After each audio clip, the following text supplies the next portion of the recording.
Brian, is it still your birthday? Okay, we are live. So great. Welcome to Tamarah's Closet today. This is the first show of the season, and I'm really, really excited because I have two really, really awesome actors today, Mark Rolston and Brian Krause. And just so you know, Mark is best known for his various roles in numerous films, including The Shawshank Redemption, The Departed, Aliens, Lethal Weapon 2, and the Saw franchise. And I believe he's going to be appearing in the SEAL team coming up as well. Let's see, I'm getting a little echo, so I'm going to delete that out. Can you guys still hear me? Perfect. Yep. Loud and clear. Okay, all right.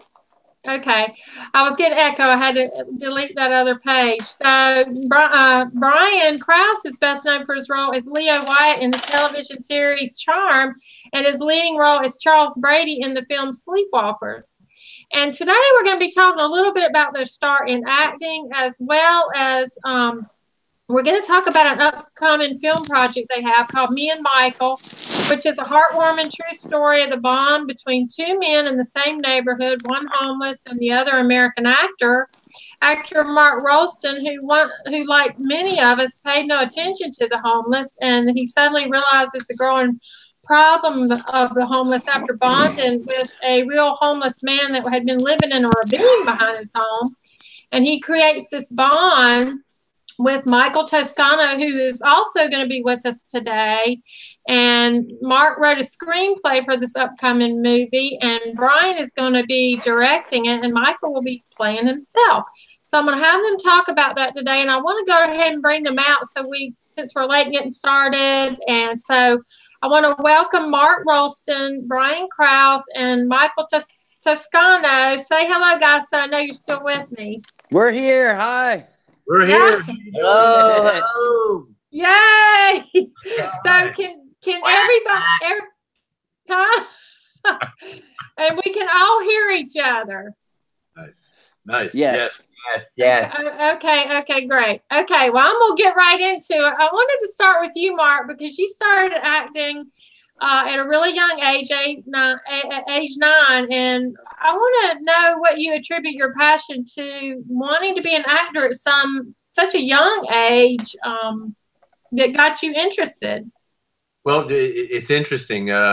Two things. Once, my father was a single parent, and on weekends, like, he had to do all his, house chores and stuff. So he gave us a mandate. He said, "Hey, each of you pick something.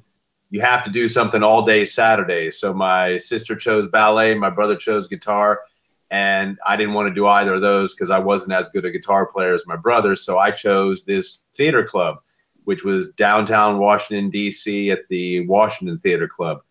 And just prior to that time, when I was around 6, my dad also regulated our television watching. So I used to watch the old Bowery Boys comedies. People old as me will remember those. But I remember one day I was watching the Bowery Boys, and my father, relatives always used to pester me about what I wanted to do in my life. And, of course, early on, it's like, "Oh, I'm going to be a fireman. I'm going to be a preacher." I mean, all these things would come up. And then this one day I was watching the movie, and I ran downstairs to my father's office, and I said, Dad, I know what I'm going to be." And he's like, "What?" He goes, I'm going to be a movie actor." And my father fell out of his office chair laughing so hard.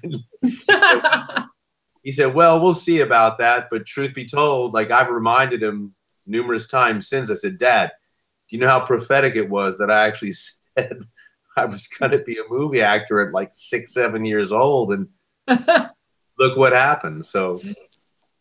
But I think, and then you started in London. How long were you there, and what would you say you took away from that really has impacted your career the most? Oh, wow. My experience in London was everything. I was in college in upstate Maryland at Frostburg State College, and originally I went there thinking I was going to be a psychology major. But as an elective, like there was Theater 101. I took the course because I said, oh, that'll be an easy A because I had some experience with acting.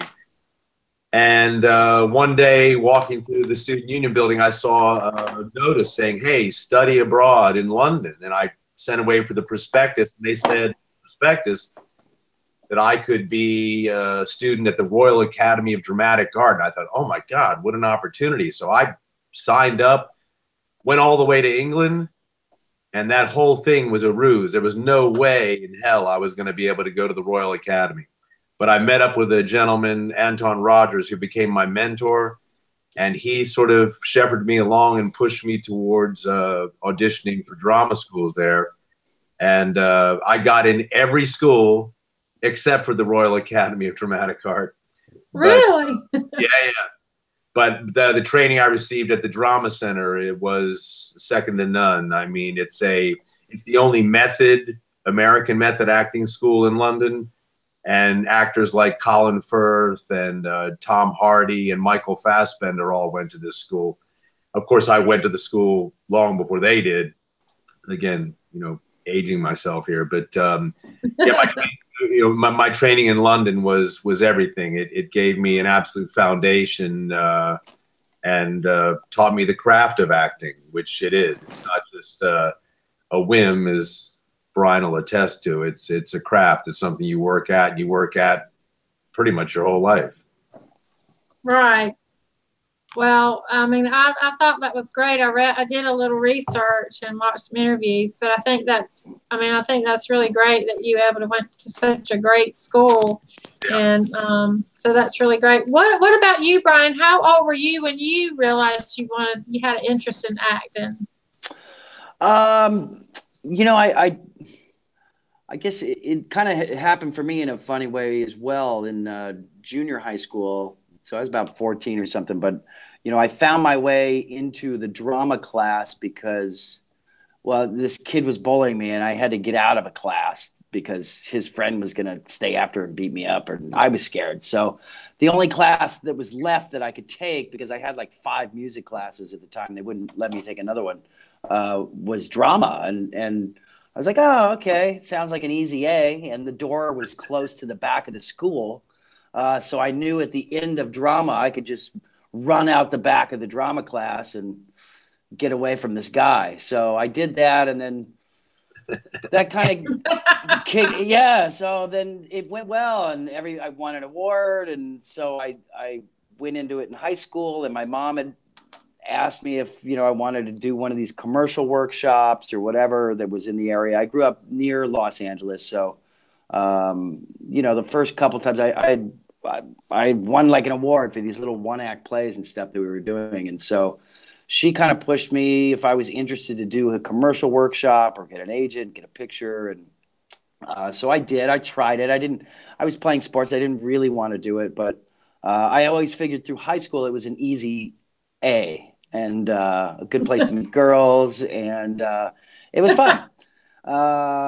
So it was somewhere through, I started going to the actors workshop in Laguna Hills with the late Bob Adams.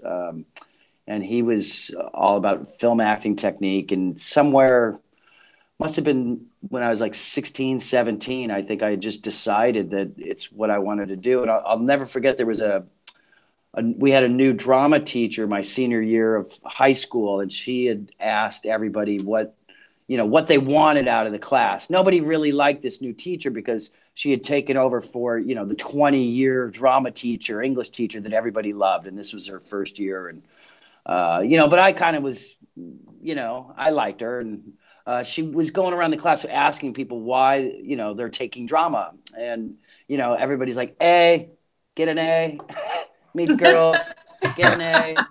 And I stood up in that class and I said, I'm going to star in a feature film someday starring Brian Krause.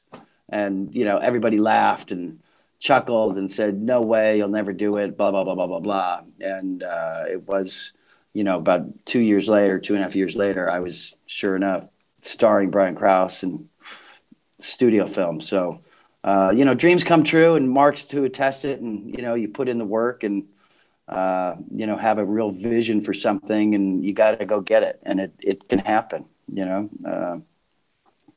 Yeah. So your parents were always supportive, or?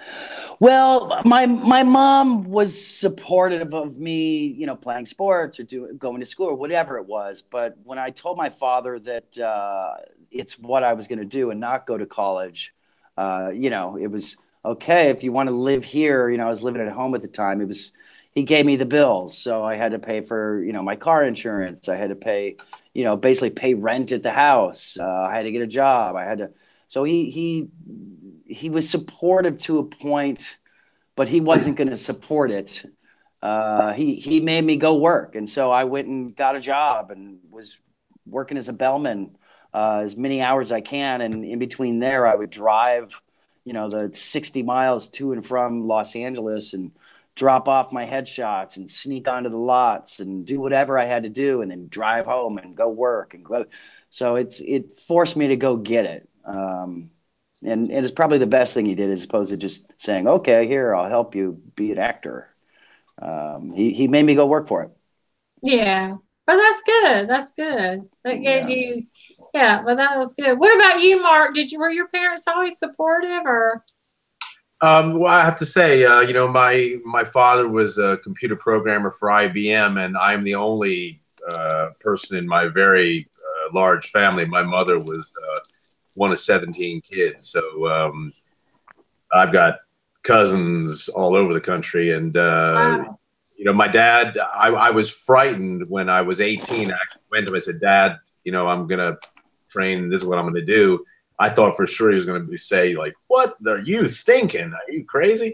And, he said this thing to me, and it's funny, but he turned to me, and my dad's a very stoic kind of guy. He thought about it for a second after I said I wanted to be an actor, and he said, "Well, you know, technology's going to race ahead, probably going to put people out of work, and most people are too dumb to get off the couch and do anything with their lives, and they'll probably just sit there watching TV. So might as well watch you." Oh, no. I don't know if that was an endorsing, endorsement of my wish, but my dad's always been very, very proud, and but he does say to me on occasion, even to this day, he shakes his head and he goes, "Mark, I don't know how you do it, man." He said, "I could never live my life not knowing I had a paycheck every week." So I know, but you have to have a certain constitution. You know, you have to have Teflon skin to be in this business. oh, for sure. I know. I mean, you know, I've worked on movies doing hair and makeup, but not, you know, I've never acted or anything. And I just know, just from the little that I did, that I can only imagine how tough it really is. And you do have to have a thick skin. So, but see, it sounds like neither one of you, Brian or Mark, you didn't have any other artists in your family at all. There's just no musicians, nothing for. No, my dad was kind of like Mark, same job, 32 years working repo graphics. My brother's computer guy. Nobody, cousins. Anybody, you know, I was the one that got in trouble at school for clowning around. So they're like, "Oh, Brian, acting again." Well, I believe that. I don't have a problem believing it. Yeah, I mean, they always said, you know, and I threw my little temper tantrums. Well, I like to ask that because I like people to realize. I think a lot of people think that because their parents didn't do something, or they don't have a family history of a particular trade or skill, whatever, that they can't do it. So that's why I always like to ask that question, to show people that you can come from a family that never did what you want to do and still be successful at it. So that's why I like to ask that. Well, you know, there's one other little thing I'd like to say just on the acting tip. You know, it's like when I first posed to Michael the question, and I know I might be jumping ahead a little bit with our project, but I I said to Michael, I said, hey, you know, should we do a little movie? Say that, Mark, you're breaking up really bad. Say that again. Oh, no, I was just going to say that, you know, on the acting tip, when I first mentioned to Michael about, you know, what would it be like if we made a little movie about he and I, like, what would you think about that? And Michael was like, yeah. And I said, well, you know, like, you know, I've never, ever given Michael any sort of acting lessons at all. I've never really talked about it much. I just told him, you just got to be natural. And the truth is, it's probably the best advice I ever gave him, because Michael is like, he's a natural. He can, for some reason, he knows how to hang in camera and just be himself and talk straight. And that's pretty much, I mean, Brian will probably corroborate this, is like, and when I was doing Shawshank Redemption, Morgan Freeman once sort of dressed Tim Robbins down and said to Tim, he said, hey, Tim, cut out the movie star stuff. He said, just talk to me. Look me in the eyes and just talk to me. And that's what Michael does. Michael has it in spades. So we're really excited about him and his ability to hang in frame and really do a great job on our movie. Oh, yeah. Oh, that's great. I mean, I think that's great. I think it's the ability to just, when you're being natural, is because it really happened. And it's like, I'm living my life all over again. That's how I feel when I'm, you know, doing this. And you can imagine it, right? And I can imagine it. It's all a vision. It really happened. And the feelings come back. That's what in acting terms we call sense memory. It's a big highfalutin word, but Michael just does it natural, just there. He goes, yeah, I put myself in this situation, I remember it, and I think about it, the emotions come back. So he didn't need to go to any acting school. I've wasted all those years and all that cash.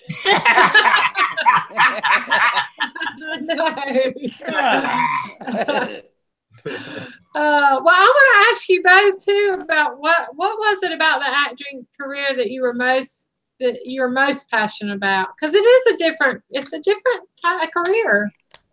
Wow. From who? Go. Me? Okay, I'll tell you. I think they meant Brian and Mark and Brian. Oh, Mark and Brian. Go. I think for me, it's, you know, it's playing, you know, and I love sports. I wanted to be a pro athlete, you know, when I was a younger kid, like so many guys do. And, you know, it's playing. And I don't think there's any other job in the world that is really what we did as kids, being on a playground and playing pretends. And, you know, I think that was the initial thing for me. It's like, you know, you can play music and be a rock star. You could do all these things. You could be an athlete, but, you know, there's nothing more fun than actually, you know, creating or recreating a scenario and making people believe that they're there. And I think just the storytelling of it. And, you know, my mom was such a big fan of television and films growing up that it's, you know, I saw what that does to people and how they, you know, are enamored by it. And like Mark's dad said, well, they're going to sit around watching summer. They might as well watch you. And I think it's just that idea, like, yeah, it's like, how fun is it? And it really is fun when you're doing it, when you're acting. It's just the most fun you could have. And I think most actors would say is like, you know, if I could work every day, you'd almost do this job for free because it is that much fun. Yeah. Yeah. Awesome. Making money's a bonus. Yeah. Yeah. A nice bonus. Yeah. I totally agree with Brian. It's like the training that I got was all about transforming yourself into another person and being really believable in it. So that's always been my mark, is like, you know, can I reach that peak where I've become somebody else? And early on, it's that thing of playing, and playing somebody else is a lot of fun because you can get out of your own skin and experience, you know, the world through somebody else's perception. So yeah, I agree with Brian. It's the fun of it, it's the playing, and it's a funny way to make a living. But thank God that we've been blessed to do it all these years. So and I don't intend to stop. I mean, as far as I'm concerned, you know, one of the famous French playwrights. But I had to say something French, Brian, because you're in Paris. Woohoo! Oh, yeah. Yeah. There's Brian, birthday in Gay Paris. Yeah. But the famous French playwright Moliere, you know, he was a stage actor as well as a playwright. And when I was a student, I read the fact that Moliere died on stage, like in the middle of a performance. Just went, heart attack, and hit the floor. And I said, that's exactly what I want to do. I really do. I never want to stop as far as I'm concerned. I mean, this is a job. As long as I can move my pegs and move my mouth, I'll be in business. Oh yeah. Well, look at Clint Eastwood. He just keeps on going and going and going. But, well, what's been both of your most challenging role, or biggest challenge in playing a particular role? Either way. Well, I mean, I don't know Brian's going to say this. It's probably, you know, playing Boggs Diamond in Shawshank. You know, a lot of people over the years have said to me, like, how did you get your brain around this prison rapist role? Like, that must have been really weird. And it's interesting, when I was first approaching the role and doing some research about it, it's not about a sexual thing at all. It's all about power. So I really approached the role from that perspective, about just being domineering and controlling people with power. And that made it fascinating. It was like, for example, in all my scenes with Tim Robbins, I mean, Tim had a lot of trouble with playing the scenes out because it takes you to an area that most men don't even want to think about. I mean, I've had guys say to me, they said, dude, I saw that movie and I vowed I will never go to prison. And it's all and it's all because of you. But did you and Tim have to like talk a little bit to kind of work through it together? And we did. We were lucky on that film. You know, we did the unusual thing of we rehearsed for nearly a month before we ever started rolling cameras. Now that's a complete anomaly. Most films you rehearse hardly at all. I think it's one of the reasons the film was so good, is because we actually took the time, and like Brian said, you put in the work, that by the time they rolled the cameras, we were prepared. But we had worked stuff out, but then we had a couple of incidents when we were actually filming where Tim suddenly had a issue with what we were about to film, and it created some problems on set. And luckily for Tim, like, you know, you wouldn't know that. That's just like a hidden anecdote. But you know, the movie still played well. Like it's interesting. Frank Darabont wrote a great book. It's like it's the making of Shawshank, and he takes you through the whole shooting script and notes like, oh yeah, that scene was cut for whatever reason, or this line was cut, or Mark Rolston, I can't take credit for this line, this is Mark Rolston's line. You know, filmmaking is still a very fluid process, and Tim and I did work certain things out, but there was a lot we had to work out like in the moment, which maybe added to some of the electricity of the movie. I don't know. Yeah, well, it was a great movie. It really was. And so, I mean, it really, I've seen it more than once for sure. And it's a great movie. But what's been your biggest challenge, Brian? Do you have anything you want to share? I mean, biggest challenge as an actor, and I think every role is kind of a challenge. For me, it's always wanting to be believable, just wanting to be believable. And, you know, I've done some stinker, you know, creature movies, if you want to call it movies, you know, we're getting chased by the abominable snowman or something. But, you know, even when you're doing that, you want to make it fun and real, and, you know, you want to make it entertaining, I guess. So I think that's always the challenge. And And I think the biggest challenge is, you know, the next one, the audition. And I think the hardest thing for me is the audition.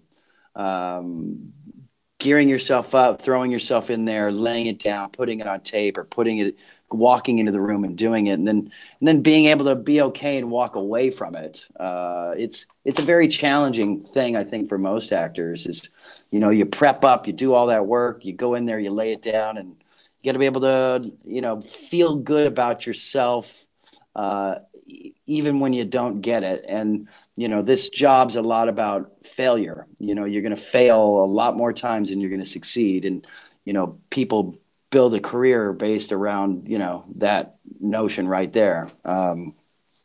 So, you know, being okay with that, I think that's the biggest challenge, is to keep yourself up, keep yourself positive, keep yourself thinking and moving forward, and knowing, you know, that old saying, the more times you fail, you're getting that much closer to succeeding. So, that's been the biggest challenge, I think, especially as we go on in life and as we get older, and, you know, you want to retire, or you want to keep acting, but, you know, you have kids, you got to put food on the table and a roof over your head. And I think, you know, I want to do that as an actor always. And so the pressure comes along. The more you fail, the more you can kind of get in your own head. So I think the biggest challenge is learning how to get up every day and be grateful and stay positive and believe in myself, and just keep going forward, know it's going to work out, and know that I'm good at my craft, and, you know, let's keep rocking. So it's not always easy. I go into my little funks and get depressed and call Mark, and he's like, "Oh, come on, it's not the end. You can do it. You know, you're good." You know, he gives me these little pep talks. They help tremendously. That's why they help tremendously. Well, I saw an interview with you when I was researching you, that one of your things when you were on Charmed was the people, you were amazed at the fans, you know, that kind of follow you around. And I don't know if you were implying stalkers, but you also said something about these people that thought you had those real powers. So I can only imagine. There's a few incidents, just like Mark with the guy saying he doesn't want to go to prison. I mean, you know, and I've met a lot of guys that do soaps, and they are like the bad guy on a soap, and they've had women come up to them in the mall and be like, "How dare you cheated on her?" And, you know, you know, so that lets you know you're doing a good job. People are believing you, right? So, well, it does. I'm glad I played a good guy. Wow, that's funny. Well, do either of you have a favorite role? I always like to know if there's been a favorite role and why. It doesn't have to be a big role. Just something that for some reason really touched your soul, maybe, or maybe it was just something that was just fun. Well, the favorite one's always the next one. Oh, yeah. I got hired again. All right. That's a good answer. Yeah. That's for sure. But for me, it's like, you know, like people want to say, well, it has to be Shawshank, or, you know, it has to be Aliens or whatever. But to be honest, my favorite role of all time is I originated a role called Alistair, the demon of all demons on the show Supernatural. Now, people are going to look at me like, what? Supernatural? Like, okay, this show is a juggernaut. This show was like, what they ended up doing like 15 seasons of this show, okay? But I had such a good time because the day that I started the role, and to mind you, he was the demon of all demons, but I was dressed like a really bad insurance salesman. And the day I was on set, the top producers weren't around. So it was just like the line producer and the director. And they just kind of let me go and do my thing. And I created this really creepy but funny character. And I knew I had done a great job because we all tuned in, my wife and my two daughters. And during the course of the show, I knew I'd done a good job because my youngest kept creeping toward the other end of the couch. And I looked over at her. I was like, "What are you doing?" She goes, "Dad, you're creeping me out. Like, why are you talking that way?" and you're so weird. And it's like, honey, I'm a demon. I'm the demon of all demons. She goes, yeah, but this is really creeping me out. So I was like, boom. But really, it was the most fun I've ever had. It was primarily because I didn't have somebody on the production going, I wouldn't do that. And, oh, no, don't do that. Say it this way. Say like that. Don't say that line. Like, they just let me go and do my thing. So it was kind of like the freedom I had made it extra special. Yeah, I think that would be more fun. Yeah. For sure. What do you, I know you both have kids. What do they think about when they see you on television or in a movie or whatever? I mean, it must be kind of strange to see your parent playing a different role, or. I think it's got to be weird. My son actually hasn't really watched anything I've done. Oh, okay. Are you serious? Absolutely. Hasn't watched Charmed at all, or seen any of the movies. I think maybe he's caught one of these, bad sci-fi movies that I've done, and that's what he knows me for. Running from the Loch Ness monster or something. But yeah, he hasn't watched any of it. I think he feels that it's weird, and I think it's a lot to live up to for him. So, which is unfortunate. I don't know that he really feels that way, but maybe a little bit. And I don't know. Now that he's 21, we talk about it a little more, and he's an artist in his own right. But he just said to me the other day, he's like, he finds it quite impressive of what I've done and how I've gone about it, and was talking to me about how, that must feel pretty good every morning to wake up knowing that, you went after your dream and you accomplished it. So to hear him say that was, got me right here. And but yeah, he hasn't watched it. I kind of give him a hard time. That I'm like, come on, man. Like, I was Leo. He's like, I know. Yeah, it's interesting because I generally play like fairly unsavory characters. Like my children weren't actually able to watch anything that I did. Oh yeah. Not until they were, I think my son was like 16 or so before he watched Shawshank. But it's interesting. I think my son is a movie producer, and okay. Yeah, and he's big time. I mean, he's really knocking it out of the park, and I'm exceedingly proud of him. And my girls, like, I think seeing dad on screen is, it's they like it. They think it's good. I mean, I've been in a couple of really good movies, but I feel blessed that aside from my son, like, none of them had decided to become actors. Like, I'm really grateful because. I always say to young actors, like, do you have any advice to give me? And I say, just like Brian alluded to earlier, it's like, I say this. I say, if you can't wake up every morning and know that this is what you have to do, not want to do, have to do, then don't become an actor. I say, but if you wake up and this is the only thing you got in your mind, then go for it, because it takes all different types of people, all sorts of talent. But I'm really grateful that my kids are smarter than their dad, because my son's a producer. Like, that's where the money is. So yeah, wow, well, that's amazing though. But I'm glad to hear that both your, that they are doing something, that you've given them good advice. And I'm glad, Brian, that your son is coming around and talking to you about it. I think that's special. I'll have him sit down and have a marathon one of these days. Maybe yeah. me and I'll bring Mark over, make him watch Shawshank, then Charmed, and some little thing we did together years ago. That wasn't a bad movie, Brian. I know. I've never seen it. Oh, really? I saw it. It was good. Yeah. What was it? It was called Protect the King. It was an interesting story. It was a gentleman, a little known story actually, and it was the actual guy directed it and wrote it. He was Elvis Presley's stepbrother. Oh, really? Yeah, and it was his story, and it was fascinating, and some really good actors. Like I can't remember everybody's name, but um, that's right. We had Tom Sizemore on the movie, didn't we? Yeah, Was he was one of the guys. Matt Barr was the Matt Barr. He did a played. great job. Yeah, he played him, right? Yeah, he did. Yeah, yeah. Wow.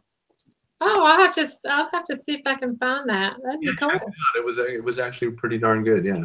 I probably would like it. I probably would. Well, throughout your careers, have you had role models? And I asked that because I know I heard Will Smith in an interview say that he really mentored a lot after he would watch Clark Gable movies and things. And I wondered if either of you had people throughout your career that you sort of learned a lot from, maybe, or, you know, even if you didn't meet them, you know, ever, if it's somebody that maybe was not even alive now. But Well, I think it was interesting you say that, because when I going back to high school, when I said to my parents, I'm going to do this, and, you know, my mom was like, well, why don't you go down to the library and go, you know, get a biography on an actor that you like, you know, that you watch, and go read their life story and see what they did and how they did it. And I was like, wow, I'm like, I don't know any actors. Like, and she's like, well, think about it. You know, who do you like from movies and different things you watch? I'm like, oh, you know, Robert Redford, right? You know, watch his stuff, and Steve McQueen. And I was like, okay. So I picked up their biographies, and, you know, and read them. And, you know, it told me so much about who they were when they were in the struggle, and what it took, and how they became eventually, you know, garnered success. And, you know, just reading about them, I guess, pre-stardom, right, was really interesting. You know, and then since then, yeah, there's tons of actors that I watch to not so much emulate, but, you know, I guess you think like, okay, can I be hired as the leading guy? Can I be hired as the quirky, fun guy? You know, so I've watched a lot of different actors who, you know, I may portray the same type of role. You know, not that I'm Steve McQueen or Robert Redford, by no means, but I have watched a lot of their movies, and, you know, kind of go in that direction. But I don't know.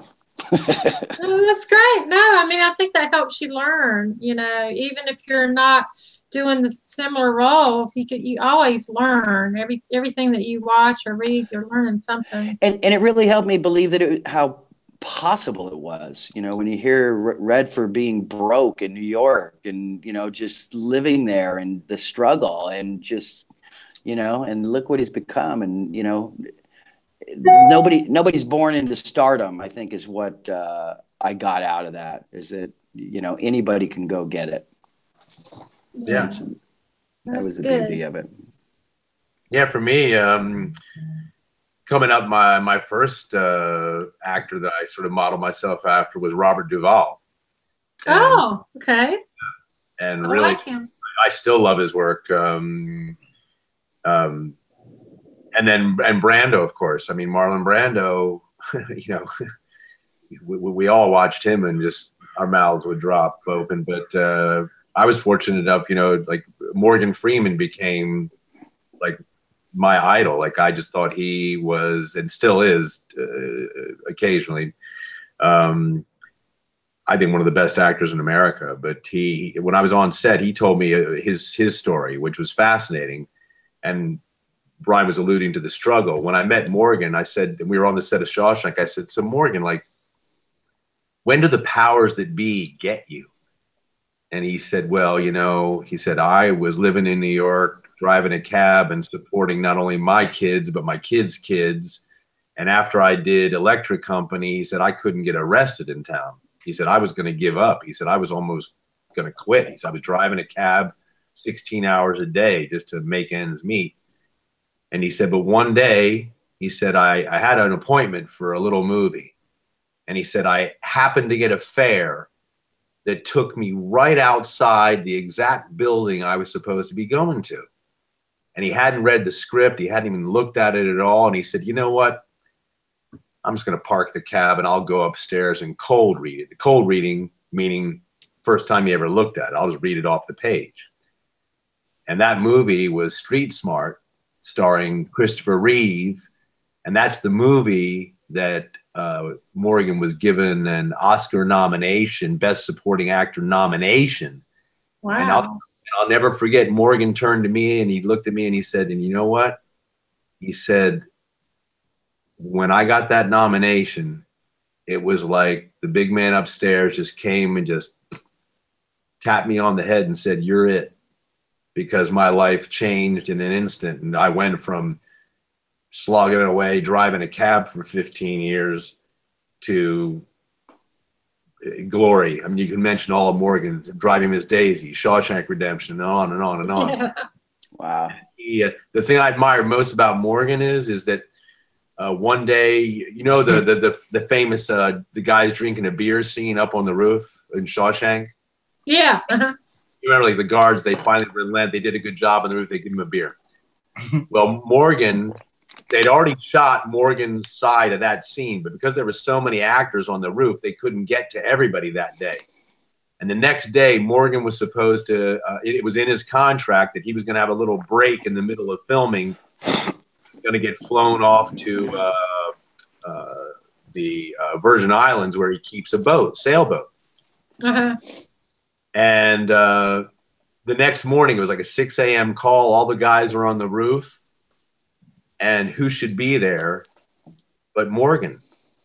And the producer's freaking out. He goes, Morgan, you're supposed to be on a flight. You're supposed to be taking time off. You're not supposed to be here. And he stopped her. He said, no. He said, don't worry. He said, I changed my flight. It's all cool. He said, I'm here because I'm going to be the off-camera lines for my fellow actors. And I wasn't on set that day, but when I heard that, I was like, my man, like, he was like, to me, he's like God, because there are countless other actors that I could mention and won't, who wouldn't give that courtesy to the other actors, wouldn't change a flight. Honestly, there's a lot of selfish people in our business. That shouldn't be surprising, right? But that one story about Morgan, I thought, man, you're the man. You're the man. Yeah. Oh, he's great. Well, Brian, I know this is a weird question, but I noticed you took karate, and the reason I asked it because that teaches you such focus. And I know there's anytime we're going after a dream, you know, it takes an incredible amount of focus and staying power. And so when I saw that you had taken karate, something I've always wanted to take some sort of martial arts. Has that helped you in your career at all? Like, even with your mindset? Yeah, I mean, I didn't take it too long, a couple years in high school, you know, and I think the discipline that I saw that it took to stay with it, I didn't get very far along. I'm not a black belt. I'm not one of these MMA guys, you know, by no means. But I did take it for a couple of years, and you know, I think what I learned from the sensei and him driving into me about how much it would take, that I had to focus, that I had to practice, that I had to do this. And he really over and over and over. And I tell you, for me to stay in the martial art field there, you know, the guys who stick that out and become black belts and become, you know, masters at that craft, really, it's a greater dedication than I had for it. I mean, it's tough. It's not easy. And it's an every day you have to work at it. But I kind of, took that idea and rolled that into, you know, playing soccer for so long. And then when that ended, you know, I just took all that same thing and rolled it right into, you know, acting. You got to get up every morning and go do it and go do it. When I was training in college playing soccer, it was every day. I was running, you know, 10, 15 miles a day. I was, you know, hitting the gym for 2-3 hours. It was, you know, go onto the field. You're working out 6-8 hours a day just to, you know, try to play at that higher level. And then I took that into acting. It's like, you know, you can't just get a headshot and, you know, get an agent and wait by the phone. You know, you got to go, You got to go do something. You got to get your hustle on. And I think that's through martial arts and everything else is, yeah, a huge part of that dedication that, you know, you just can't sit there and wait for something to come to you. You know, you got to go get it. And, you know, I wish I would have stuck with the martial arts a little more. And, you know, I've done a few of these camps and stuff, but, you know, I don't like to get hit. Truth be told. So I know. I know. So, yeah, I'd kind of stay away from it. But I can do it in the movies. Hi-ya-ya! I can pretend really well. Michael does martial arts as well. Oh, really? Hey, Michael has. Hey, Brian, did you ever learn how to break a 2x4 with your forehead? No, I've done it with not my on hand.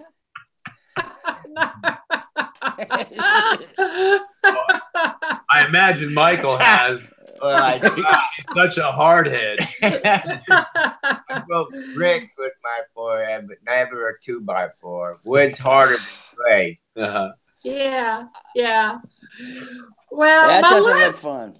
The last question about acting was, and you sort of already answered it, Mark. I was just wondering, you know, what it takes to become a good actor. And I know because some can be made maybe through experience, maybe, but then you said like Michael here is a natural, you know. I think that's a rarity. It's like, you know, what Michael does intuitively is kind of like live my life is what I'm doing. Yeah, and that's an advantage for our project. You know, that we are Michael portraying himself. He's reliving things that actually happened, so he can transport himself because he knows it. But there's a great movie with Marilyn Monroe and Laurence Olivier, and I think it was called The Princess. I'm trying to think of the name of the film. Somebody can Google that real quick. Laurence Olivier and Marilyn Monroe. Anyway, but the two of them on set was interesting because Marilyn Monroe is the quintessential intuitive actor. She works strictly on intuition. That was who she was, and she brought all of her persona and her person, but it was strict intuition, as opposed to Laurence Olivier, who was measured, methodical. You know, everything had to be just such a way for him to do his work. So from my perspective, it's really about imagination, number one, perseverance, and really dedication beyond what you ever imagine. I mean, it's like in Hollywood that, you know, like they say, I tell people, I say, hey, you know what? If you quit, Hollywood doesn't care. No. Yeah. they won't even know. Nobody's indispensable. So if you never quit, you're like Brian said before, the odds are you're going to succeed if you never quit. Yeah.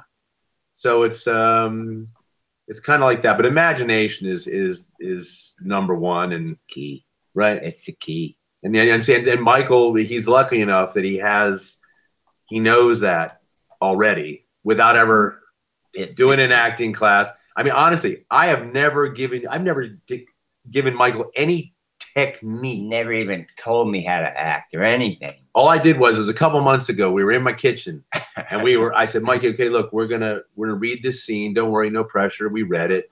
I said, let's read it through one more time. And I said, yeah, that's good. That's good. And I said, Michael, this time let's just try and see if you can get your eyes off the page and let's start acting together. And I'm telling you, the third time, Michael didn't even look down. He had it. And it's that staring you in the eye. It's the same thing Morgan said to Tim Robbins. Like, dude, right here, just look me in the eyes and talk to me. And that's all. All the great actors do that. They just talk. Yeah. They're never trying. That's great. I think it is an intuition sort of thing. But I wanted to make sure the viewers pick up a copy of City to Country, because I know Sue McKay wrote a great article on you in there and on your upcoming movies and your story, which we're going to get into now, because I wanted to talk to you a little bit about that. Tell a little bit about the story, Mark, of how you met Michael and how all this came about. Yeah, it's interesting. Throughout my career, my life, I never allowed my kids a dog. We had a cat. And the reason why I didn't want a dog was because dogs are kind of like kids. Like you have to, it's a daily thing looking after them. And I just knew that I traveled so much, and I just knew my kids wouldn't look after the dog properly. So I never allowed a dog. And then just so happened my youngest, in high school, she developed an eating disorder. And her therapist said, it'd be probably a good idea, like get her an animal so she can, do away with her anxiety and focus in on the animal. So that was great. But of course, she wanted the dog, but it ended up being my dog, just because per force. And because my dog is part hunting dog, I was very, certain to walk her and make sure she was exercised and stuff. And that took me on a little jaunt around my neighborhood, and back at the back of my house is a busway. I'd never been there before, but walking down the busway like opened my eyes to a whole nother world that was just behind my back door. And in the busway, there was somebody. I was aware of somebody back there, like they were camping out, and they were lighting a fire on occasion, and the person, whoever was back there, was singing really badly. Yeah, right. So I was aware there was somebody, and then this person would kind of ride their bike by us, and he'd go, "Hi, Lola," but he would never give me the time of day. And and it all turned out that there was one Christmas morning when it was like freezing cold in LA. It doesn't happen often, but it was freezing cold. It was literally like 30 degrees. And I came to this little cutaway in my walk, and there was this guy. He had a blanket over him, and he was visibly free. He looked blue. His skin was blue. You were freezing. Oh yeah. And freezing. My heart went out to him. I was like, this is a human being. Like I thought, what the hell? Like before then, I used to curse the dude in the ravine. I'd go home and tell my wife, like, we've got homeless people camping out like 20 yards from our house. What the hell's going on? Like the neighborhood's going down the tubes.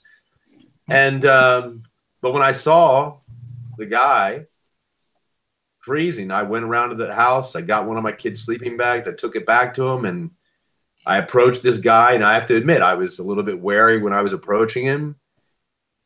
But I approached the guy and said, "Hey, buddy, I think you need this. This is going to help you out." And the guy looked up at me, and he cried and said, "Are you sure you want to?" Is that for me? Is that for me? Yeah. And then he says, "What's to me?" He said, "What's your name?" And we exchanged names, and that was the beginning of what has now become a friendship with Michael. A lot of things transpired after that. We didn't become fast friends. Yeah. But over time, I didn't like you at first. What? I didn't like you. Oh, what? Because you were mean. I was mean. Oh, what? Just like that guy in Shawshank. Well, how long did it take? I just didn't see him as a friendly guy, because I was in the ravine, and I always would stay quiet, except sometimes I would sing, but then I stopped that right away. Because I wanted to keep a low profile. Nobody knew I was there, hardly. And then all of a sudden I see this guy coming down the parkway or the walkway with his dog. And I was in the ravine, and he was walking, yelling at her. Why is he yelling at the dog? Lola, Lola. So I said, "Oh, yeah, he doesn't sound like a nice guy. He shouldn't have that dog." He shouldn't have that dog. So I don't know. One day he walked by. I was at the other end of the ravine, and we started talking, but not very much. And then Mark became like more interested in me, like more caring about me. And he would bring me a bowl of soup, oatmeal for breakfast, and stuff like that. And I'm thinking to myself, what's up? And so anyway, you thought I wanted something from you. No, not that, because I didn't have anything. What are you gonna get? You know, steal from me. But anyway, it was like somebody really is out there that cares about me that much to go through all this trouble for me. So then I started opening up. I started to trust him. And I started talking, little short conversations. And then we got more into conversating and more into Lola. I'd give her biscuits and she'd run and she'd hide them. I said, what the hell is she doing? What does she think? She's a squirrel? And so it was pretty cool. And then I got to meet more neighbors because I really didn't trust anybody. I did not trust anybody at all because here I am by myself. And I see these people walking back and forth with their dogs. And I got to know more dogs' names than humans' names. And it was remarkable because every dog I encountered with seemed to just adapt to me right on the spot. They loved me. And so I was like, well, that's how I got to know all these people. Well, not know personally, but got conversation. But it was through Mark because me and Mark would be standing out there, and then these other people would come by that knew Mark. Hey, this is Michael. Hey, how you doing? How you doing? All this stuff. So then I got started talking to a lot of people, and they were all very nice. And then I would get back in the ravine, and I'm thinking to myself, I wonder what they think of me. You know, a guy like me sitting in a ravine. Then when Mark asked me how long I was there, and I told him, he couldn't believe how long I'd been there. How long had you been there? Like 7 years. So I was institutionalized. It was my home. That's how I felt about the ravine. It's so big. It's wide open. I don't need $1 million to get a yard like that. It's right here in front of me. And it was like, it was my home. And I still think about it all the time. I go back there and reminisce. And it was like I trusted Mark a little bit at a time. And then when I fully trusted him, I'm thinking, you know, this would be a good story. But when he brought it up, I agreed right away. Right away, we should make this a story about homeless awareness, because that's why I didn't trust anybody, because they would look at me and look down on me. I mean, you know, I was like ashamed. I felt they were making me feel ashamed of myself, because here I am, a physical, single, able-bodied person. I'm not stupid. Yeah, you know, I'm intelligent enough to, you know, be out there. But for some odd reason, I was content. I didn't mind living outside. But then as time went by, it started to take its toll on my body and my mind. I started hallucinating sometimes. And it wasn't because of drugs, because I quit that a while ago, long time ago, but I still kept drinking alcohol. And that's what brought me homeless, because I was doing okay. And then I had a love-hate relationship, and it just tore me up. Right. But how long did you know each other, Mark? What brought that? When did you have that moment where you wanted to make a film about it, and how did you bring Brian into it as well? Well, Michael and I had known each other for about 1.5 years, 2 years before I came up with the idea that we'd make the film, and then and Brian's like one of my best friends, so we're always talking acting with each other and films with each other, and Brian has directed some, and so I knew he had a aspiration, and he was the first person I turned to say, hey, like, what do you think about this? And I'm gonna let Brian describe what he thought when I first said to him. Yeah, take it away, Brian. Yeah, Brian, what was I don't remember what I said. Well, I think when we were talking about homeless, we were talking about making a movie together for sure. And I had homelessness it's just increasing. And I was like, well, what about, a documentary, and, let's go out into the city, and, let's show what homeless in America looks like. And, and then Mark was telling me about getting to know Michael, and I said, well, it is more what we do. We're not documentary filmmakers. I said, well, write it. Go write it. If you think it's there and you think it's a story, go write it. And he did. And I was like, oh, we got something. And it's kind of that cross between, awareness, like a documentary would do, and, telling the true story. And I think, unlike a documentary, utilizing Michael and having him be in it, I think people could really see the human side of someone, more than the camera just pointed at somebody going, like they're in a zoo. Here's their condition. We're going to show you what the condition is of people, like you would in a documentary. Oh, and then give you the facts. It's like, let's humanize it. And I think that's the story of Michael and me is and what Mark went through is, learning that, everybody out on the street is a human being, a brother, a sister, a mother, a father, a cousin, a son, a daughter. And, they're our friends and family that, a lot of people have turned their back on. And, I think that's kind of what we found in the story. And that's the story Mark wrote.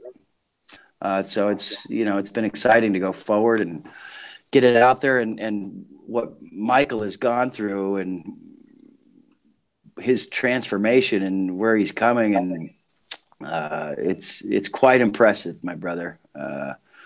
Pulling your life together and wanting to make a change. And I can't imagine going out and trying to live on the street myself for a night, let alone 7 years. I mean, it's a scary thing. It'd be more scary to sleep on the street than it would to be camping in the woods where there's grizzly bears. I think it's more dangerous sleeping in a park, and because of how dangerous humans are to one another. And I think it takes a lot of guts.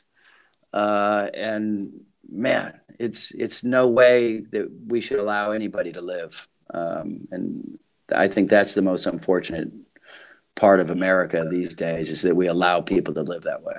And also, I just want to say really quickly, part of Michael's and my friendship, and also the story, we're trying to put a face to homelessness, but we're not saying in any shape or form that Michael's is the only face of homelessness. There are millions of homeless people. 57,000. Well, 57,000 in LA County, and that's an underestimate. But also across the country, there are probably millions. And we're not saying that he's the poster child, like he's the only homeless person. No. But from my perspective, if you understand this, like what I learned for myself through knowing Michael was that it changed my perception of who homeless people are, because quite frankly, when I first was aware of somebody back there, like I would have thrown rocks at Michael. I really would have. It was that kind of thing. I was pissed off. And when I finally learned Michael's story, that he's really a sensitive, loving person who has just fallen on hard times, and that he works. I mean, when I first met him, you know, he rode 18 miles one way and back, so 36 miles a day on a bicycle to go to a job distributing food to homeless people. That's amazing. Hello.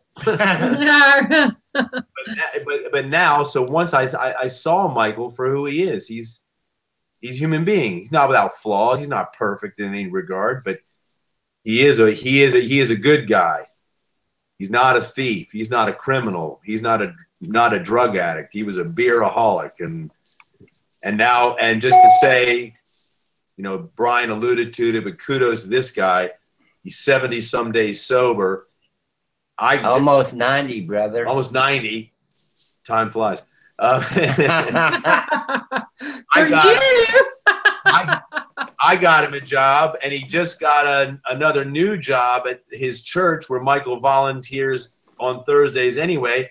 He's got a new job at his church helping to run the distribution center, the food distribution center for homeless people yet again. Wow. Yeah. So I'm just saying, it's like, you know, I used to look at Michael and go, dude, I don't know how you do it. Because like Brian said, I tried going out in the ravine for a night. Oh, it's cold. Scared the bejesus out of me too. It's pitch black dark. all the cockroaches come out, and it's like the rats. Yeah, the rats. I meant the people, the cockroaches. Yeah, those guys. But it's not for the faint of heart. Trust me. Gotta chase them off. It's a pain in the neck. I mean, I'm sitting there and they just walk right through my camp. They got no regard for human life. I yell at them and tell them, get the F away from me or I'll cut your throat. And I'm thinking to myself, what if I did really do something stupid like that? I could bury him right here in the ravine. Nobody would know. and this is one of those moments when I would say to Michael, Michael, I don't think you really want to do that. That's not a really good idea. I've had thoughts of that many a time. I know you did. But I couldn't kill somebody. No, I know you couldn't. Not unless I had to. Well, yeah. Luckily, we haven't gone there. That's good. No, but yeah, I thank God that I haven't gone there. And I'm very grateful for Mark and Brian for what they've been doing for me and Warren. And it's given me I look at it like it's my last chance. Right. And so that inspired me to quit drinking and get back on my feet slowly but surely. I'll get there because it took time to be homeless. It's going to take time to not be homeless. You know, it's a two-way street. And I'm getting there. I'm pretty happy right now. I'm keeping busy. I work 6 days a week. I go to church on Sunday. I don't make a lot of money, but I don't care. I'm not in trouble with the law. They don't bother me no more. I don't have to worry about somebody coming through my campsite. I'm in at Mark's backyard, which is so fine with me. I got the walls protecting me. I don't have nothing to worry about. You finally were able to get a good night's sleep. Finally to get. That's right. Because when I was sleeping in that ravine homeless, I was up every hour on the hour. I'm sure you have to be, because otherwise, if you sleep too long and you get comfortable, you're done. It's over. It's a matter of survival. And it's like you don't have to think about it. You have to use instinct, like an animal. I'm sure. You know, I hear somebody walking, I'm up. I can feel vibrations on the ground because I'm sleeping on the ground. And everything just comes into play just to survive. Mm-hmm. And when it rains, that's the problem because I didn't have a tent. Yeah. But you know, it's a trust development thing, Michael, and I wanted to ask you this too, because I know you didn't right away like Mark, and I'm sure you didn't trust him, but Mark didn't trust you, and that's a common thing. We see people on the streets, we don't typically trust them. We think they're gonna harm us, but you also have those feelings, you know, from your perspective. How do you see people? Do you understand? Because like there are actually street people or homeless people that are not really homeless. So what would you say to the people watching? What are some of the signs, or how can they learn to trust, and how are, you know, because I can see both sides of the equation there. There's a trust that has to develop between the homeless and the average person walking by. Okay. You don't want to trust somebody when it's not very hard to detect who you can and who you can't because of the way they act, the way they talk, the way they dress. I mean, I can spot, maybe because I've been on the street a long time, I can tell if somebody's homeless or somebody's not, and I can tell a good homeless person and a bad one. The bad ones are the way they act, their disposition, the way they talk, and the way they dress. And, you know, I can tell those people are not the ones I want to even be around. I could smell them a mile away. And then there's our homeless people that, you know, they dress nice, they have a job. There's a lot of people that are homeless that are working in a nice place, you know, like say they're working in a business office somewhere. They just don't make enough money, and they're living in their car, and they're homeless, but they don't look homeless, Right? Because they talk right. They have their vocabulary, the way they speak, the way they carry themselves, their disposition, and all that stuff. So that's how I can tell. That's what you have to look for to determine. You know, I go anywhere I want, and people don't know I'm homeless because I don't act like one. Yeah. You can tell who's homeless and who's not just by the way they act. Well, also, it's interesting, too. You're absolutely right, but it's interesting since Michael's been here on my property, he's like, well, a couple things. First of all, he decided that he was going to get sober, which is huge. Yeah. He's also, that's a challenge. One of the first things Michael said to me when he walked through my back gate, he was like, wow, I might get my first good night's sleep in 7 years. And I was, wow, I hadn't thought about that. And then, so he's a new person because he's not sleeping in the dirt anymore. Mm-hmm. So Michael, he's clean. He's got things organized like he used to have them all organized, and he's staying busy. And your whole disposition has changed.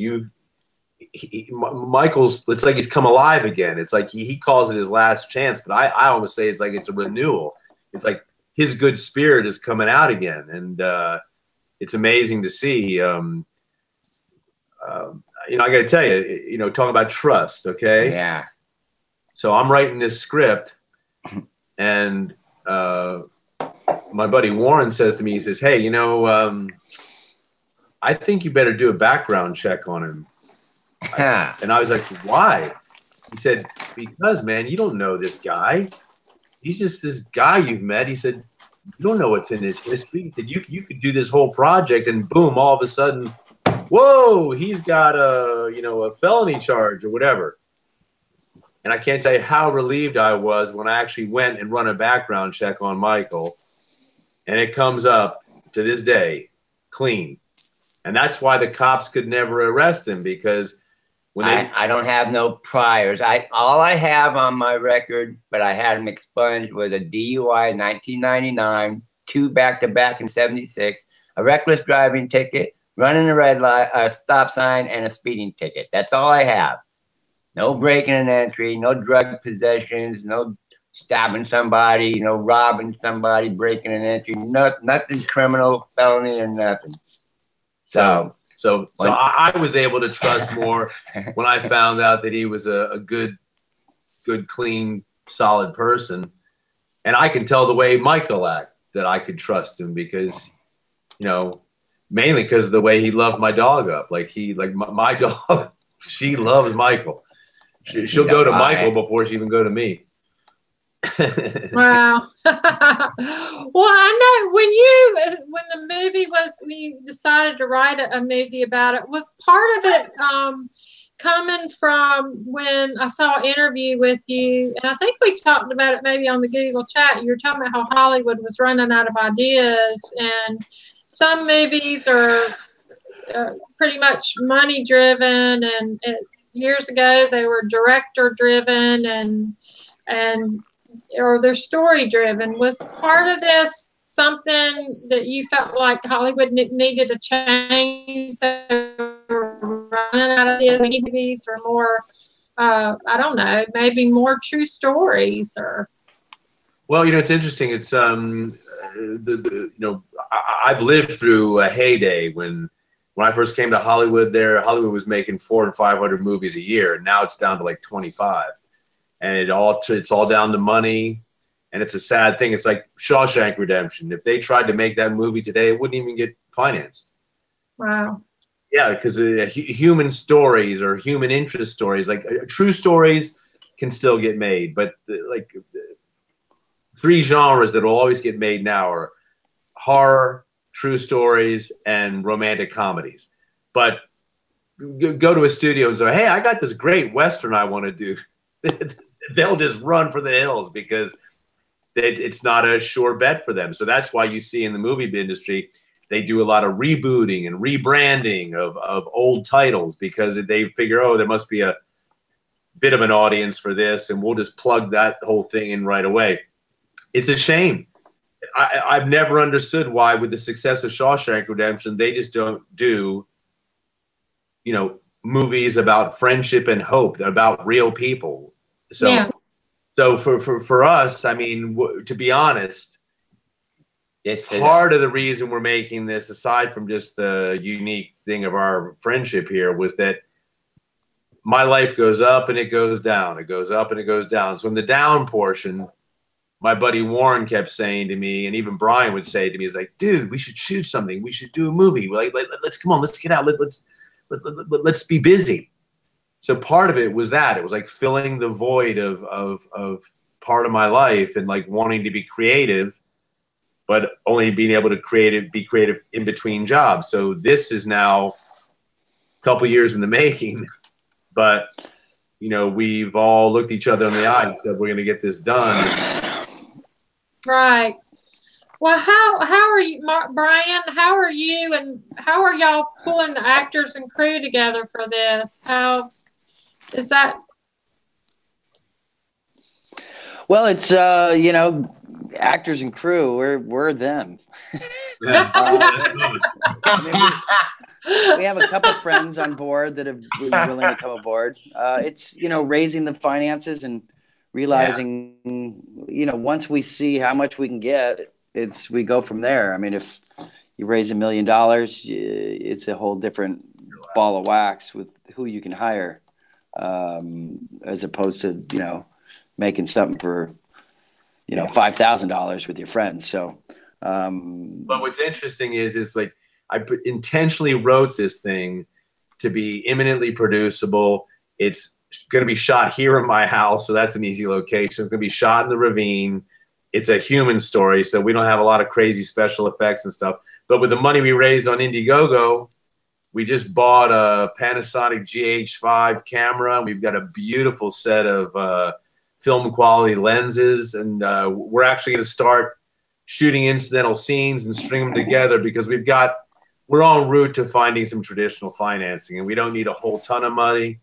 But if there's somebody out there tuning in, watching this right now, and you think you want to get involved in a great human interest story that's true, feel free to contact Tamarah and get in touch with us, because we need all the help we can get. And actually, in the movie business today, there's a huge vacuum. They need content. Why do you think that Amazon and Netflix, they're spending billions of dollars, billions, on content? Because they need to fill all the airwaves. And quite frankly, right now, there is some good content they're creating, But I was laughing with the buddy the other day. It's like, man, some of the stuff that they're throwing money at, it's like, whoa, you'd be shocked at what they're throwing money at. Yeah. Well, what can Indigo link now? Is that done? Have you taken that down, or is that somewhere? What happened was we started the Indiegogo site. It was a limited campaign, and because we did not reach our goal, that campaign is closed. But just yesterday, we opened up a related Indiegogo site. It's called generosity.com. And I'll be blasting out. In fact, I can probably read off the link to the site. But what it is, generosity.com is a part of Indiegogo that has no limitation. It can be open as long as we want to leave it open. Okay.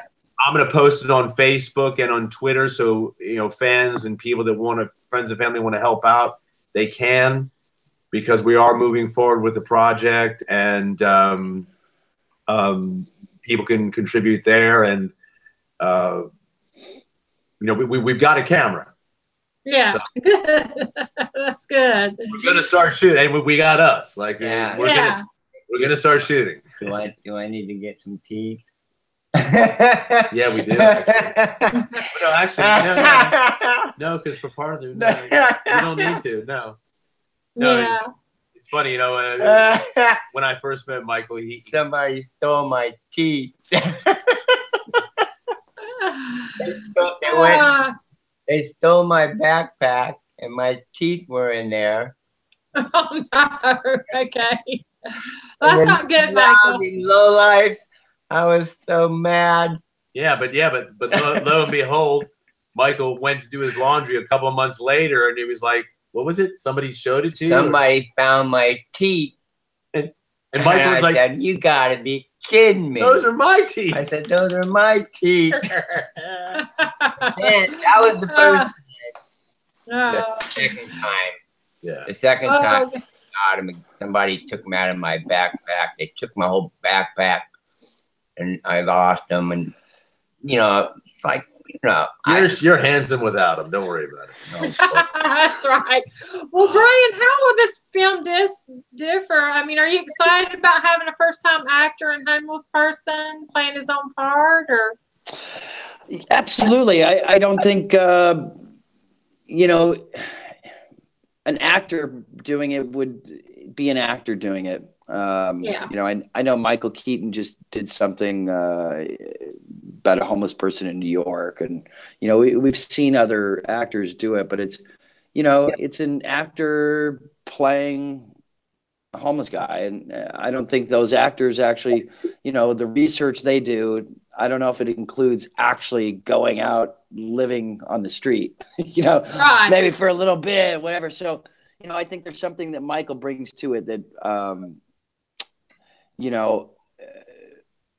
I think there's a freedom of letting him go and, reacting, that he's going to be able to react and tell us what is real and what's not when we shoot certain things. He has an insight unlike any other. I couldn't bring an actor in and have him tell me about what it's like to actually be living in a ravine. So I think it's invaluable to have him there with us. And look at that guy. He's sexy. He's confident. He's happy. Yeah. You kidding me? The camera, I tell you what, the camera loves this guy. It's an old thing in Hollywood. The camera either loves you or it doesn't. Now, in real life, you don't want to look at this mug, but the camera does love me too, but not like it loves this guy. I tell you, he's a natural in more ways than one. Well, I know I'm a photographer, and I want to photograph all three of you, so I'm trying to figure out an excuse to Do you need a photographer in your movie? Yes, yes, we do. You're in. Yeah. You'll be our on-set still photographer. That's great. And then I'll bring my guitar friend, singer, songwriter, Michael Kim. I know, because he's great too. But I'll tell you more about him later. But is there what can we do?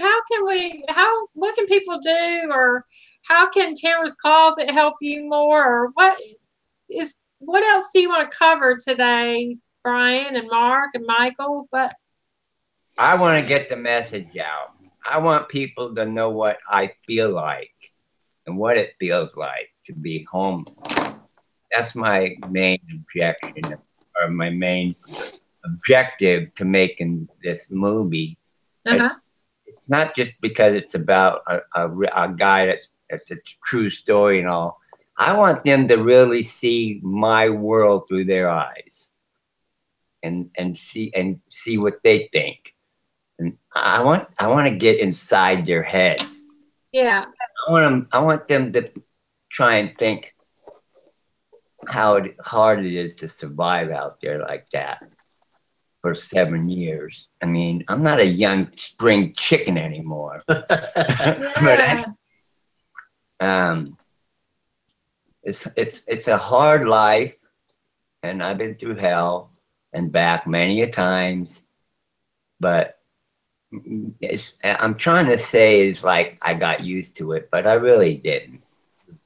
Yeah. I might have felt some kind of content, but I really didn't get used to it. I wanted a roof over my head. I wanted what I used to have, but it just got to the point where I was drinking too much, and all I was looking forward to coming home from my little part-time job that I had was coming to my campsite, putting the radio on, listening to the bullshit,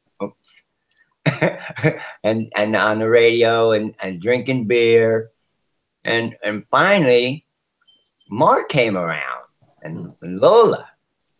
That kind of really changed my world, because when that started getting out of my isolation and talking to people, that's when I started trusting people. You know, I was more friendlier, saying hello and talking.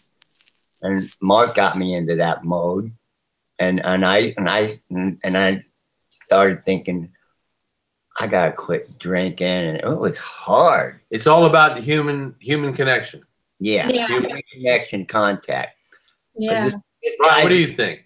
Yeah, Brian. It's just this guy's well off to do. What's he want with a bum like me? That thought came in my mind. You know, I'm thinking, what's this guy want to do with a bum like me? I mean, you know, and when I saw that he really cared for me, that inspired me to, hey, somebody's out there, and that was my incentive to quit drinking.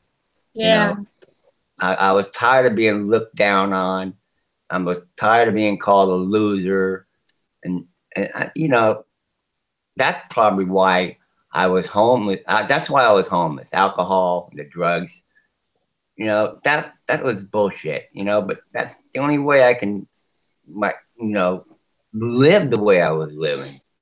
But when I know.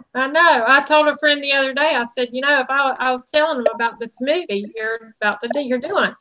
And I said, you know, I would be drinking if I were homeless. I know some people don't want to give you money because they say, well, they'll just use it to buy alcohol. And I said, well, you know, that's their choice. What they do with the money is their choice. But if I were out there, I'd probably be drinking too. And Michael, I quit drinking 14 years ago. So you can do it. Yeah, you can do it. I never begged for money like these other people do, but I never did that. I even gave money to homeless people, even though I was homeless, you know? Yeah. I did catch one guy. I gave him a couple of bucks. At him, and I followed him, and he went straight to the liquor store. And I grabbed him by the back of the collar and yanked him out the door. I said, I gave you $2 to go get something to eat. You said you were hungry. Yeah. And I took him to the place and got him something to eat. But and that's why I never asked for money. Yeah. be asking for money. Yeah. That was the one of the things that endeared me to Michael was like, he never asked me for 1 red cent. Yeah.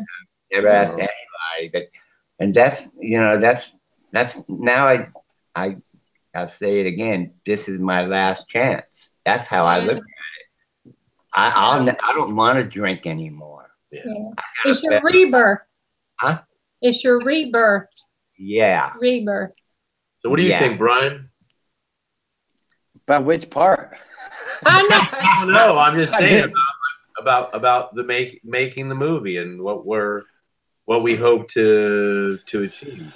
Well, there's so much we hope to achieve. I mean, you want to make a great story about friendship and that whole bit. But, you know, for me, I've been, you know, in and out with the homelessness and homeless people for years, since I've been coming to Hollywood. 20 some years ago, 30 years ago, I would, you know, go down to Skid Row with a friend of mine, and we'd pass out food down there, and we'd go hang out with these people who people think it's this scary zone of scary people. And man, we'd go skate around with ding dongs, and they just, you know, people want, it's the forgotten people, man. And so many homeless people that I've met over the years don't have friends, don't have family, don't have someone that cares about them. And it's kind of what you see here with Michael and Mark, you know, that's someone struck a conversation with me, and next thing you know, they're, you know, like Michael said, he goes, I found somebody that cared about me. And now look what he did with that little bit of love in his heart and to make a change. And I think that's the number one thing I see with people on the street, that, you know, they need someone to talk to, someone to listen to them. It's not always a handout of money or anything. It's will you just listen to me? Somebody to talk to me, somebody treat me as a human being and give me a little bit of dignity. You know, and the fact that we don't have more availability for people like Michael and others to go into places and, you know, get off the streets and find people to talk to and have healthcare providers and people that'll help. You know, it's a big cyclical problem between alcohol, pharmaceuticals, heroin, crack, meth. I mean, the list goes on of what keeps people on the streets.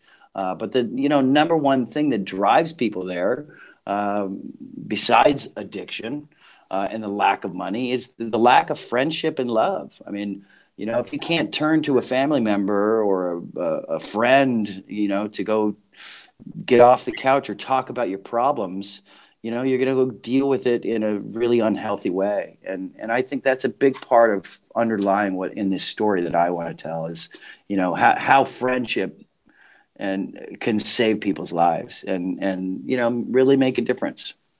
And and Tamarah, you asked, like, you know, what can people do? Well, you know, I just want to take the time to say thank you so much for having us here. And Sue McGahee, who was brilliant, you know, she took the time to write the article in City to Country, and it's people like you are giving us a platform to give a voice to, let's say, the voiceless. Or, you know, and by making the movie, like Brian said a long time ago, it's like, hey, we're going to put a face to homelessness. And like I said before, disclaimer, it's not the only face, it's not the only story, it's not the most horrific story, but our story is one. It'll make you laugh, it'll make you cry, it's going to give you hope. And you know, Michael and I say this, and Michael and I, you know, it's a warts and all story, okay? Like, you know. Michael and I are politically not aligned, but a long time ago we said, hey, regardless of politics, Michael. Exactly. Politics have nothing to do with it. You're going to be my friend no matter what. Exactly. And what people can do is also to follow us, contribute if you have it if you have the availability to contribute, because we don't need a whole lot of money to make this movie. But I don't think there are a lot of films out there. I don't reckon there are a lot of film studios out there who are just going to like, oh yeah, a story about a homeless guy, and you know, it wouldn't be the forefront of their mind, because most studios these days, if I said DC Comics or Marvel Comics, oh really? What do you have? What do you got? Yeah. Oh, we want to do that, but we want to do a human story, a real down to earth, right human story of friendship, like Brian said. And you know what? If you want to help, I'm going to post our site. If you want to come be an extra, if you want to be our photographer, come help. I always believe this. Like my son is a producer. I say, Adam, look, he said, oh, so-and-so dropped out of the movie. He said, doesn't matter. It doesn't matter. He said, the right people always show up. Yeah. And it's like the way Brian's showing up as a director, my buddy Warren's showing up as a cinematographer. It takes a village, right? It does. Yeah. Yeah. So, yeah. There you go. Yeah. Well, I'll make sure that I'll get all the information from you, links and everything. We'll be staying in touch, and you got my phone number. I got your emails, and any way that I can help. And there'll be a replay of this on YouTube. It'll stay on my YouTube channel, and I'll also have it in my website. And then of course I'll be posting the replay all over social media, and I'll make sure I put all the links that you have for the generosity.com, I think it is the link to. Yep, generosity.com, right. Yes. Okay. Well, I know we're going to wrap this up. It's been such a great honor to have you guys here with me today, because I've had so much fun meeting you and researching about you and watching interviews and movies, clips, and everything. It's just been really fun. And I think what you're doing is great, and I'll certainly, any other ways I can be a part of it, I'm on board. You know, so is there anything we didn't cover that you want to mention? Yeah, there's one last thing. There's one last thing. Wait a minute. Lola, come here. Oh, Lola. Lola. Come here. Lola La Brigida. Up. Ready? 1, 2, 3, go! There she is. Yay, Lola! Look at the camera up here. It's Mikey. Give me a kiss. Oh, give me a kiss. Give him another one. She's a good girl. She's a good girl. Look how pretty this is. I want everybody to know that I'm on a mission. I'm on a mission from God.